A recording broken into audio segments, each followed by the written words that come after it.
ఆంధ్రప్రదేశ్ ముఖ్యమంత్రి జగన్మోహన్ రెడ్డి గారి మీద రాయితో దాడి జరిగినటువంటి నేపథ్యంలో ఈ కేసులో పోలీసులు చేతులెత్తేశారని, రాయితో దాడి చేసిన వ్యక్తిని పట్టించిన వారికి 2 లక్షల రూపాయల నగదు బహుమతి ఇస్తామంటూ పోలీసు వ్యవస్థ ఒక ప్రకటన చేసినటువంటి నేపథ్యంలో అసలు ఈ ప్రకటనను ఎలా చూడాలి, ఎందుకు ఈ ప్రకటన చేయాల్సి వచ్చింది, నిజంగా జగన్మోహన్ రెడ్డిపై దాడి చేసిన వ్యక్తిని కనుక్కోవడం పోలీసు వ్యవస్థకి కష్టంగా మారుతోందా, అందుకే ఇటువంటి ప్రకటనలు చేశారా అనే అంశానికి సంబంధించి మనతో మాట్లాడేందుకు జై భారత్ నేషనల్ పార్టీ అధికార ప్రతినిధి, ఆ పార్టీ నుంచి వినుకొండ ఎమ్మెల్యే అభ్యర్థిగా పోటీ చేస్తున్నటువంటి చిరంజీవి నాయక్ గారు మనతో ఉన్నారు. ఆయనతో మాట్లాడదాం. చిరంజీవి గారు నమస్తే అండి. నమస్తే. జై భారత్ అండి. జగన్మోహన్ రెడ్డి మీద దాడి చేసిన వ్యక్తిని పట్టిస్తే లేదా వారి వివరాలు తెలియజేస్తే 2 లక్షల రూపాయలు నగదు బహుమతిగా ఇస్తామంటూ పోలీసులు ప్రకటించినటువంటి నేపథ్యంలో ఏంటి అసలు జగన్మోహన్ రెడ్డి మీద దాడి చేసిన వ్యక్తిని పట్టుకునేందుకు పోలీసులు ఎందుకు ఇంత కష్టపడుతున్నారు? జగన్మోహన్ రెడ్డి గారి మీద దాడి ఎవరు చేశారో పట్టిస్తే 2 లక్షల రూపాయలు నగదు బహుమతి ఇస్తామని చెప్తున్నారంటే అది ఆంధ్రప్రదేశ్లో పోలీస్ సెక్యూరిటీ ఫెయిల్యూర్కి, పోలీసుల యొక్క చేతగానితనానికి, పోలీసుల యొక్క నిర్లక్ష్యానికి పరాకాష్ట. ఎవరో పట్టిస్తే, ఎవరో వివరాలు తెలిపితే ఆంధ్రప్రదేశ్ యొక్క పోలీస్ డిపార్ట్మెంటు ఎండాకాలంలో ఉలెన్ రగ్గులు కప్పుకొని పడుకుంటారా వీళ్ళు? ఎవరో పట్టిస్తే మీకెందుకు జీతాలు ఇవ్వడం, మీరెందుకు పోలీస్ డిపార్ట్మెంట్లో పనిచేయడం? మీ పనేంటిది?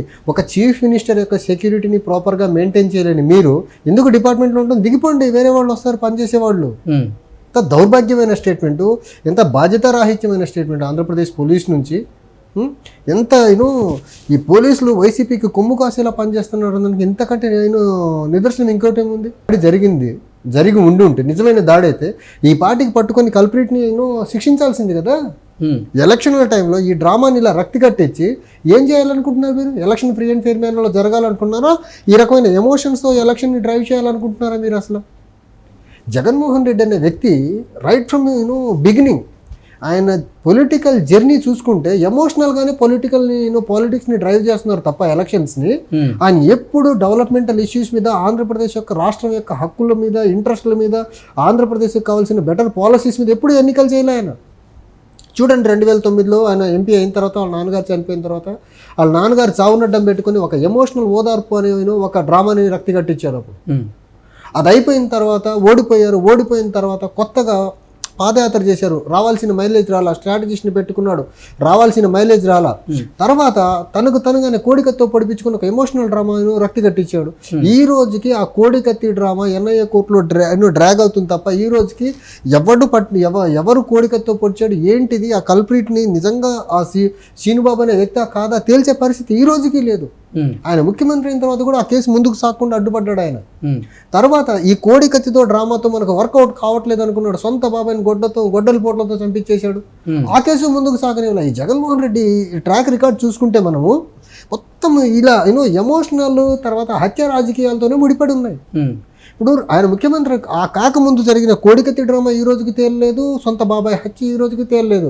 ఈ రోజుకి అవి ఎమోషన్స్ అలానే ఉన్నాయి. ఆ ఎమోషన్స్తో వర్కౌట్ కాదు. మళ్ళీ 5 సంవత్సరాలు ముఖ్యమంత్రిగా ఉండి నాన్ పెర్ఫార్మింగ్ చీఫ్ మినిస్టర్గా ఉన్నాడు. ఈయన చెప్పిన హామీలు నెరవేర్చలేదు. ఆంధ్రప్రదేశ్లో రాజధాని లేకుండా చేశాడు, పెట్టుబడులు రాకుండా చేశాడు, తర్వాత క్యాపిటల్ లేకుండా చేసేసాడు, పోలవరం గురించి పట్టించుకోవాలా, సొంత జిల్లా కడప స్టీల్ ప్లాంట్ తీసుకురాలేదు, రైల్వే జోన్ తీసుకురాలేదు. తర్వాత ఉన్న ఒక్క Vizag steel plant PSU private పరం అవుతుంటే ఆపలేకపోయాడు. ఇవన్నీ చేయకపోగా దయనీయమైన రోడ్డు వ్యవస్థనిచ్చాడు ఆంధ్రప్రదేశ్కి. దయనీయమైన దాన్ని ఏమంటారు, మన మద్యం పాలసీ తీసుకొచ్చి ఆంధ్రప్రదేశ్ని అనారోగ్య ఆంధ్రప్రదేశ్గా మార్చేశాడు ఇతను. ఇన్ని రకాల ఫెయిల్యూర్స్ పెట్టుకొని మళ్ళీ ఎలక్షన్స్కి ఈటితో వెళ్తే, ఈ ప్రోగ్రెస్ ప్లాన్ కార్డుతో వెళ్తే ఘోరంగా డిఫీట్ని చవిచూస్తానని ఒక కంక్లూషన్కి వచ్చిన తర్వాత మెల్లగా ఒక చిన్నపాటి రాయితో ఇక్కడ ఒక చిన్న దెబ్బ తగిలిచ్చేలా చేసుకొని దానితో ఎమోషనల్ డ్రామాతో ఎలక్షన్ని డ్రైవ్ చేయాలని చూస్తున్నాడు. దానికి ఆంధ్రప్రదేశ్ పోలీస్ డిపార్ట్మెంట్ వంత పాడుతూ ఉంది. ఎవరో పట్టిస్తే మీరు నగదు 2 లక్షలు ఇచ్చారు, మీకు ఇచ్చే జీతాలు ఎందుకు, మీరు పోలీస్ డిపార్ట్మెంట్లో ఉండటం ఎందుకు? ఇదంతా బీహారీ స్ట్రాటజీస్ ప్రశాంత్ కిషోర్ డైరెక్షన్లో, ఐపాక్ డైరెక్షన్లో నడుస్తూ ఉంది.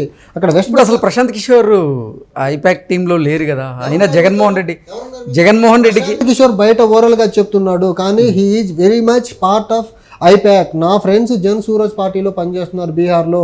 మా ఫ్రెండ్స్ అడిగా రియల్ మరి జగన్మోహన్ రెడ్డి మీద ప్రత్యక్షంగా పరోక్షంగా ఆయన విమర్శలు చేస్తూనే ఉన్నారు కదా. Part of game, part of drama, okay, part of drama. ఆయన అసలు అధికారంలోకి రారని, ఆయన చేసిన సంక్షేమం ఏమి లేదని.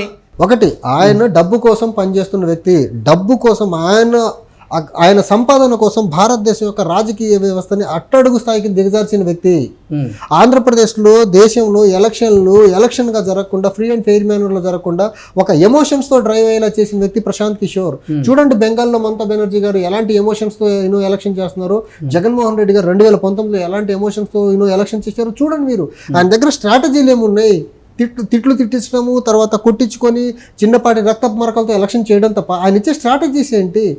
దేశ రాజకీయాన్ని ఒక అట్టడుగు స్థాయికి తీసుకెళ్లిన దరిద్రుడు ప్రశాంత్ కిషోర్. నేను నా ఫ్రెండ్స్ని అడిగా, జన్ సూరజ్ పార్టీలో పనిచేస్తున్న వాళ్ళు, నిజంగా ప్రశాంత్ కిషోర్ ఐపాక్లో లేడు అంటే బయట చెప్తున్న నాటకం అది. ప్రతిరోజు ఆయన ఐపాక్కి సంబంధించిన ప్రతి పనిని బ్యాక్ ఎండ్ నుంచి సూపర్వైజ్ చేస్తానే ఉన్నాడు. ఆయన బయట మీడియా ముందు చెప్పేది నాకు సంబంధం లేదంటాడు, నేను రిజైన్ చేశానంటాడు. But he is very much part of I-PAC. ఒక పక్క ఐపాక్ ద్వారానేమో జగన్మోహన్ రెడ్డికి సలహాలు ఇచ్చి ఆ డబ్బులు దొబ్బేస్తాడు, ఇంకో పక్క చంద్రబాబు నాయుడు గారిని కలుస్తారు, నాకు ఐపాక్కి సంబంధం లేదంటారు. ఇక్కడ ఇచ్చే కన్సల్టెన్సీ సర్వీసులు ఇక్కడ నుంచి డబ్బులు దొబ్బుతాడు. ఆయన ఆంధ్రప్రదేశ్లో రెండు వ్యాపారం చేస్తున్న, రాజకీయ వ్యాపారం చేస్తున్న 2 పార్టీల నుంచి డబ్బు దండుకుంటున్న వ్యక్తి ప్రశాంత్ కిషోర్.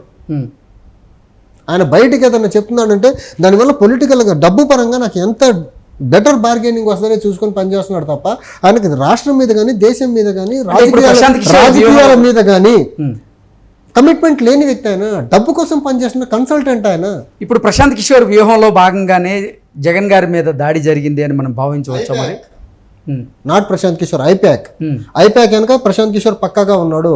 ఆయన part and parcel of IPAC. IPAC లో అతను లేడు అనేది మీడియా పరంగా ఆయన చెప్పేది పచ్చి బూత్. అది ఒక అభూత కల్పన. నా ఫ్రెండ్సే చెప్పారు, బయట చెప్తుందంట డ్రామా. ప్రశాంత్ కిషోర్ వేరే వ్యక్తి.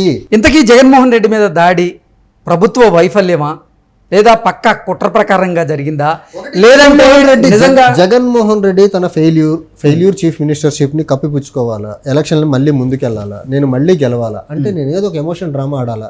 కోడి కత్తి అయిపోయింది, బాబాయ్ హత్య అయిపోయింది, ఇప్పుడు మళ్ళీ గులకరాళ్లతో దాడి మొదలు పెట్టాడు. రాబోయే రోజుల్లో ఎలాంటి హత్యలు చేయిస్తాడు, ఎలాంటి హత్యలకు ప్రేరేపిస్తాడు చూడాల్సిన అంశం. ఇది కేవలం జగన్మోహన్ రెడ్డి మళ్ళీ సీఎం కుర్చీని తన దగ్గరే ఉంచుకునే దానికి, తన పార్టీ మళ్ళీ గెలిచేదానికి తను ఆడుతున్న కుట్రలో భాగం.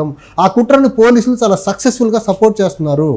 ఆంధ్రప్రదేశ్ పోలీసు ఆ కల్ప్రిట్ని పట్టుకోవడం ఒక సెకండ్ పని, కానీ పోలీసులు ఆంధ్రప్రదేశ్ చేతిలో, వైసీపీ గవర్నమెంట్ పార్టీ చేతిలో కీలుబొమ్మలుగా మారిపోయారు. ఆ కీలుబొమ్మగా మారిపోవడం వల్ల ఈ రోజుకి కల్ప్రిట్ని పట్టుకోలేకపోయారు. ఓకే, లేకపోతే చిన్న రాయి వేసిన పట్టుకోవడం ఎంతసేపు అండి? ఓకే, అందుకే పట్టుకునేందుకు 2 లక్షల రూపాయలు నగదు బహుమతి. ఇదే ఆంధ్రప్రదేశ్ సిఐడి ఒక ఎంపీని హైదరాబాద్ నుంచి ఈడ్చుకెళ్ళి కొట్టిన సిఐడి ఒక రాయేసిన ముఖ్యమంత్రి మీద రాయేసిన పట్టుకోరా. ముఖ్యమంత్రి వైఫల్యాన్ని ఎక్స్పోజ్ చేసిన ఎంపీని పట్టగలిగిన మీరు, పట్టుకోగలిగి కొట్టిన మీరు, ఒక ముఖ్యమంత్రి మీద రాయేసిన రాయితో దాడి చేసిన పట్టుకోలేరా? ఇక్కడ అర్థం అవట్లేదు వీళ్ళ డ్యూయల్ స్టాండర్డ్స్.